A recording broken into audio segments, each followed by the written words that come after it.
Hello everyone, आज हम पढ़ेंगे चैप्टर 38 एवरेस्ट विजेता के क्वेश्चन आंसर्स। पर क्वेश्चन आंसर्स पढ़ने से पहले हम एक नज़र पाठ के सारांश में डाल लेते हैं।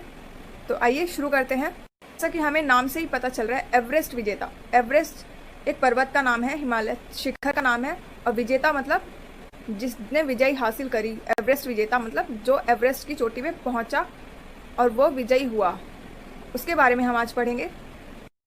शेरपा तेंजिंग। शेरपा तेंजिंग उन लोगों में से हैं जिन्होंने एवरेस्ट की चोटी में पहुंचकर विजय हासिल की। शेरपा तेंजिंग हिमालय की गोद में पले एक साधारण व्यक्ति थे। उनका आत्मविश्वास इतना प्रबल था कि उन्होंने असंभव को भी संभव कर दिया। हालांकि उन्हें पढ़ाई लिखाई करने का ज़्यादा मौका नहीं मिला, पर वे कई सारी भाषाएं बोल सकते थे। वे बचपन से ही हिमालय की ऊंची ऊंची चोटियों पर घूमने का स्वप्न देखा करते थे। तेंजिंग शोभो लुम्मा की चोटी पर चढ़ने और विजय प्राप्त करने के सपने देखने लगे। धीरे धीरे यह सपना उनके जीवन की सबसे बड़ी अभिलाषा बन गया। सन 1935 ईस्वी में तेंजिंग को पर्वत पर चढ़ने का पहली बार मौका मिला।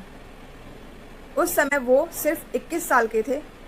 उन्हें अंग्रेज पर्वतारोही शिस्टन के दल के साथ काम करने के लिए चुना गया। काम मुश्किल था। बार बार नीचे के शिविर से ऊपर के शिविर तक भारी सामान लेकर जाना होता था, और अन्य शेरपाओं की तरह तेंजिंग भी बोझ ढोने लगे। पहाड़ों पर चढ़ने का यह उनका पहला अनुभव था। कई बातें बिल्कुल नई और रोमांचक थीं। उन्हें विशेष प्रकार के कपड़े, जूते, चश्मा पहनना पड़ता था और टीन के डब्बे में बंद विशेष प्रकार का भोजन भी मिलता था। उन्होंने चढ़ने की कला में बहुत कुछ नई बातें सीखी। नए नए प्रकार के उपकरणों का प्रयोग, रस्सी व कुल्हाड़ियों का उपयोग, मार्गों को चुनना आदि जिन्हें जानना आवश्यक था, वो सारी बातें तेंजिंग ने सीखी उस कार्य के दौरान। तेंजिंग का बचपन का सपना एवरेस्ट पे चढ़ने का पूरा हुआ 1935 में, जब उन्हें एक ब्रिटिश पर्वतारोही दल में सम्मिलित होने का आमंत्रण मिला था। इस दल का नेतृत्व कर्नल हंट कर रहे थे। इस दल में कुछ अंग्रेज और 2 न्यूजीलैंड वासी थे, जिनमें एक एडमंड हिलैरी थे। अब तेंजिंग इस अभियान की तैयारी में लग गए। उन्होंने खुद को तैयार करने के लिए बहुत सारे परिश्रम करने शुरू कर दिए, जैसे भारी सामान को पहाड़ों से ऊपर नीचे लेके जाना, उतरने और चढ़ने का अभ्यास करना। अब उन्होंने करो या मरो को अपना दृढ़ संकल्प बना लिया था। दार्जिलिंग से प्रस्थान करने के लिए मार्च 1953 की तिथि निश्चित हुई थी। जब तेंजिंग वहाँ से निकल रहे थे, तब उनकी पुत्री ने उनको एक पेंसिल दी थी, लाल और नीले कलर। उनके एक मित्र थे जिन्होंने उन्हें राष्ट्रीय ध्वज दिया था, और तेंजिंग ने ये दोनों वस्तुएं एवरेस्ट शिखर पर स्थापित करने का वादा किया था। तेंजिंग पूरे आत्मविश्वास और ईश्वर में दृढ़ आस्था के साथ 26 मई 1953 की सुबह 6:30 बजे आगे बढ़े। तेंजिंग की कुल्हाड़ी में संयुक्त राष्ट्र संघ, ग्रेट ब्रिटेन, नेपाल और भारत के 4 झंडे मजबूती से बंधे हुए थे। उनकी जैकेट की जेब में उनकी पुत्री की दी हुई लाल नीली पेंसिल थी। जब केवल 300 फुट और चढ़ना बाकी था, तब एक बड़ी मुश्किल तेंजिंग के सामने आई। वो मुश्किल एक खड़ी चट्टान थी। पहले हिलेरी एक सकरी और ढालू दरार से होकर इसकी चोटी पर पहुंचे। फिर तेंजिंग ने यहाँ कुछ समय आराम किया। उनका लक्ष्य पास में ही था और उनका हृदय उत्साह और उत्तेजना से भर गया था। वे चोटी के नीचे कुछ देर रुके और उन्होंने ऊपर की ओर देखा, और फिर वो आगे बढ़ गए। और हिलेरी और तेंजिंग के बीच ज़्यादा अंतर नहीं था, सिर्फ 2 मीटर का ही अंतर था। तेंजिंग सुबह 11:30 बजे संसार के सर्वोच्च शिखर एवरेस्ट की चोटी पर पहुंच गए। एवरेस्ट की चमकती चोटी पर खड़े तेंजिंग और हिलेरी का मन खुशी और विजय की भावना से भर उठा था। ऐसा दृश्य उन्होंने जीवन में कभी नहीं देखा था। तेंजिंग ने राष्ट्र ध्वज बर्फ में गाड़े और कुछ मिठाइयाँ व बेटी की दी हुई पेंसिल भी बर्फ में गाड़ दी। एवरेस्ट से लौटने के बाद नेपाल नरेश ने उन्हें राजभवन में निमंत्रित किया और नेपाल तारा का पदक पहनाया। भारत में उनका भव्य स्वागत हुआ। उसके बाद प्रधानमंत्री पंडित जवाहरलाल नेहरू ने पर्वतारोहियों के सम्मान में एक स्वागत समारोह आयोजित किया।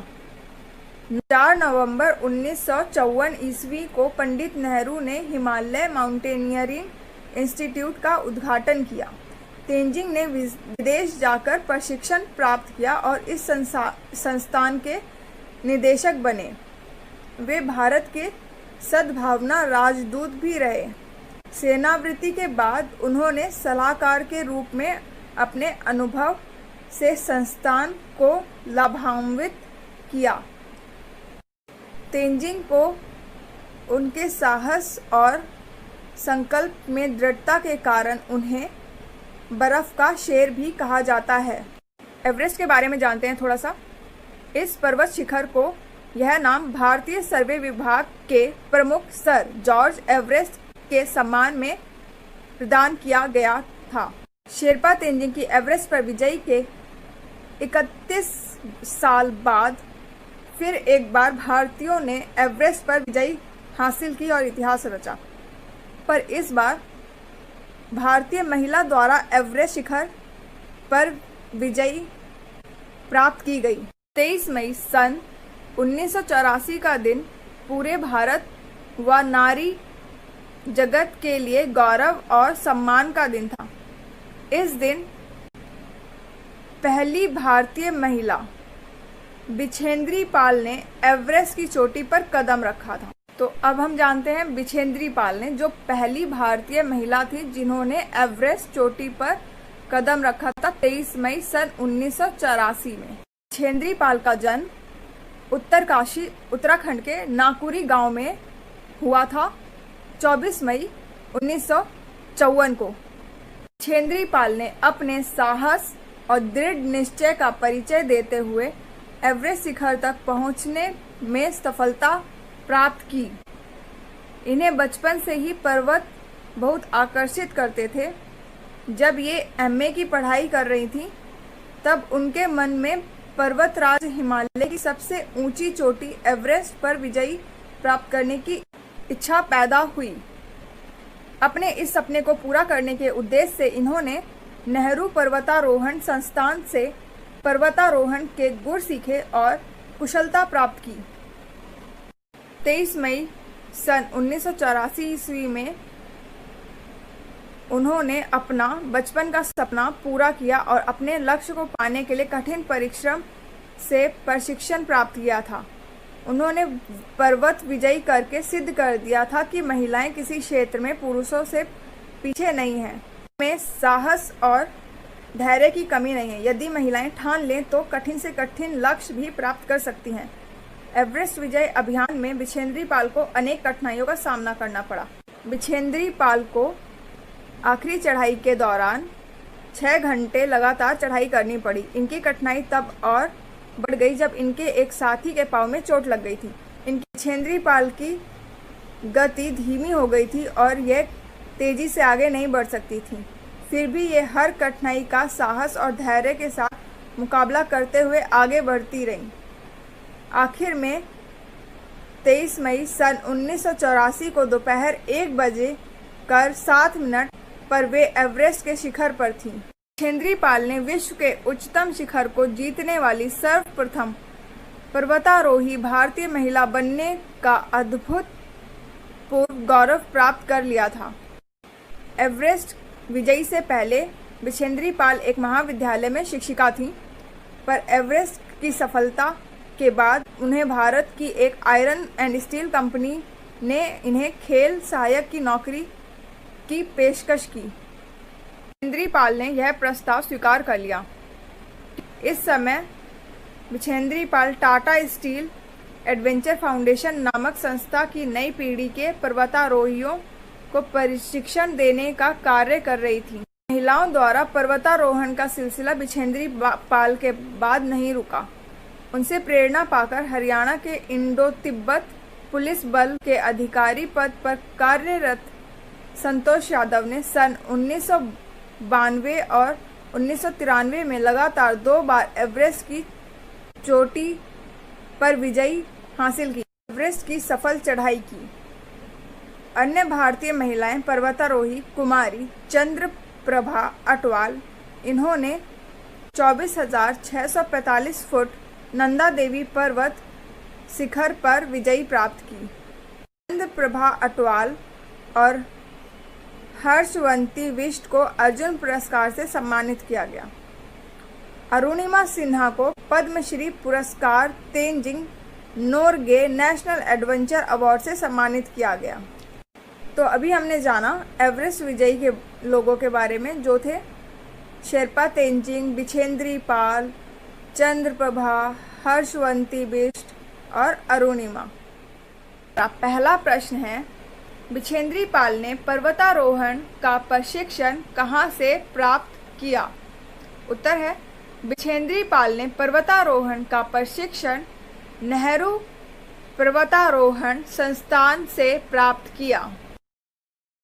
प्रश्न दूसरा, शेरपा तेंजिंग को पर्वत की किस बात ने सबसे ज़्यादा प्रभावित किया? उत्तर है, शेरपा तेंजिंग को पर्वत की ऊंचाई ने और उनके अजेय होने की स्थिति ने सबसे ज़्यादा प्रभावित किया। उनके मन में उन उन्नत शिखरों पर चढ़ने की अभिलाषा थी। यहाँ पर पूछा गया है कि शेरपा तेंजिंग को पर्वतों की कौन सी ऐसी बात थी जिसने प्रभावित किया और वो शिखर पर चढ़े?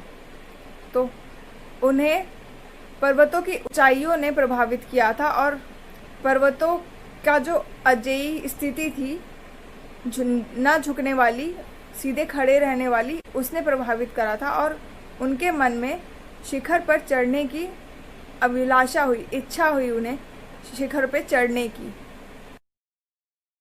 प्रश्न तीसरा, भारत की 2 महिला पर्वतारोहियों के नाम बताइए। उत्तर है, भारत की 2 महिला पर्वतारोही कुमारी चंद्रप्रभा अटवाल और सुश्री हर्षवंती बिष्ट हैं। आई होप आपको आज का चैप्टर समझ आया होगा। Thank you.